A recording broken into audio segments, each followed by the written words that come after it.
तर काही दिवसांपूर्वी चाकणचा दौरा केल्यानंतर आता आदित्य ठाकरे यांनी हिंजवडी विभागाचा दौरा केलेला आहे। आदित्य ठाकरे यांनी हिंजवडीमधील रस्त्यांची पाहणी केली आहे। हिंजवडीमधील समस्यांचा त्यांनी सविस्तर आढावा जाणून घेतलाय। दरम्यान राजकारण बाजूला ठेवून प्रशासनाने लक्ष द्यावं, यामुळे अनेकांच्या नोकऱ्या वाचतील असा टोला आदित्य ठाकरे यांनी सरकारला लगावलाय।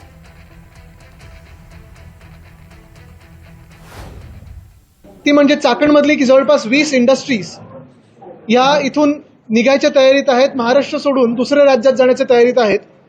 कारण ज्या बेसिक तुम्हाला इन्फ्रास्ट्रक्चरल फॅसिलिटीज लागतात त्या आपण पाहतो। परवा आपण काही लोक माझ्यासोबत होतात, काही स्थानिक पत्रकार माझ्यासोबत होते, काही स्थानिक तिकडचे लोक सोबत होते। रस्त्यांचे हाल असतील, पाण्याचे हाल असतील, या एका महत्त्वाच्या IT क्षेत्राच्या एरियात होऊ शकतो। आणि ह्याच क्षेत्रामध्ये फॉर्च्यून 500 मधले काही कंपनी येत आहेत, आलेले आहेत। गेल्या 3-4 वर्षात नवीन कुठच्या कंपन्या तेवढी मोठी वाढ काही झालेली नाहीये। सध्याच्या ज्या कंपन्या आहेत ते देखील हा विचार करतायत की जर फेज 3 हिंजवडीतून फेज 1 मध्ये जायला एक 1.5 तास लागत असेल, तर मग नेमकं ह्या एरियात आपण थांबायचं तरी का, की स्थलांतरित व्हायचं, हा देखील एक प्रश्न सगळ्यांसमोर पडलेला आहे।